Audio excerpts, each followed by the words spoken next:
So let me explain on the tariffs. This is important for everybody to understand. This keeps being characterized as a hostile move against our allies. These are global tariffs on steel, on aluminum, on autos, on semiconductors. Eventually, the president stated this. And then in April, the intention to put tariffs, assuming that the study comes back and so forth. But what they've discussed is a global reciprocal tariff. Understand what that means. That means basically whatever some country charges us, that's what we're going to charge them. The goal the president has made very clear is he wants to reset the baseline of international trade, which he believes, and I agree, is unfair to the United States. This is not meant as a hostile move against Japan or Germany or anybody else. This is about balancing and fairness in trade. So he wants to reset the baseline, and once that baseline is reset, then you can enter into bilateral negotiations with individual countries about changes that can be made to our trade, our bilateral trade. The president has made his argument as to why he thinks Canada would be better off joining the United States for economic purposes. There's a disagreement between the president's position and the position of the Canadian government. I don't think that's a mystery coming in, and it wasn't a topic of conversation because that's not what the summit was about. I know that we're not speaking about Canada becoming the 51st state at this meeting, but I'm asking you now, do you consider what the president has said about Canada becoming the 51st state, is he serious? I'll tell you how that came about, okay? He's in a meeting with He's Trudeau, holding back laughter. Trudeau basically says that if the U.S. imposes tariffs on Canada, Canada couldn't survive as a nation state, at which point the president said, well, then you should become a state. And that's where this began. That said, the president has made an argument for why. He says he loves Canada. He says he made an argument for why Canada would be better off joining the United States from an economic perspective and the like. He's made that argument repeatedly, and I think it stands for itself. Another wonderful thing Trudeau did for us, right? That's where he got the goddamn idea. He got it straight from Trudeau. So he's implying that whole thing, that idea, we don't know if that's true or he's just saying it. Because was this guy in the room? Who? Marco Rubio? Yeah. Yeah, he's the Secretary of State, right? So I'm guessing I imagine he was there, right? Or Trump talks to him all the time. Yeah.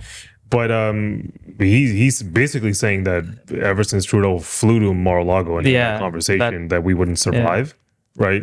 He kind of, from there, was like 51st state shit. I think it's the same thing that Doug Ford just did, right? Like, you're too eager, right? Because before I was saying actually go negotiate with the U.S., but like now I listen to that and I'm like, okay, what he kept saying, reset baseline, right?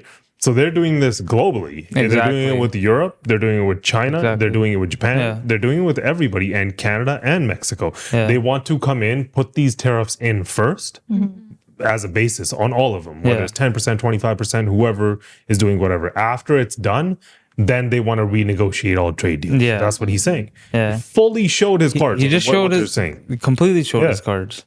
I don't know how Trump feels about that.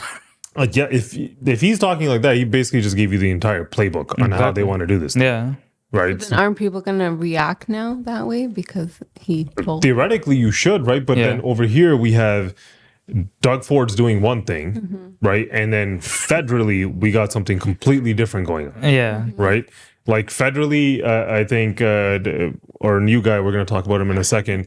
He basically is looking for alternatives to the F-35 jets, right? Canada, I think, is in contract to buy 88 of them. They did sign that contract last year, right? From the U.S. company, right? Yeah, from Lockheed Martin. Right? And they're supposed to be, I think it's like a $19 billion contract, right? Okay. And now they're trying to outsource this to, I think Sweden's one of them. They're looking for other companies in Europe and stuff. And traditionally, even in the military, they don't like to fly fleets, from what I know, of different types of aircrafts in the same fleet, right? They're saying that there's a certain number of them that they put a down payment on already that they're supposed to receive, I think, this year or next year. I think they'd have to receive those regardless. But like they have that going on. Then they have those destroyers that the three Navy destroyers that they just bought from, I think they're being built in the UK. Right? And those that was another, I can't remember how expensive that deal was, but if you look at those two things, you see Canada federally trying to make other contracts with other countries, right, predominantly Europe, right, and they're trying to stay away from China. Even at this G7 meeting, their $8 billion. How much was it? $8 billion. $8 billion is the down payment. I think it's going to end up costing $22.2 billion. Yeah, $22 billion.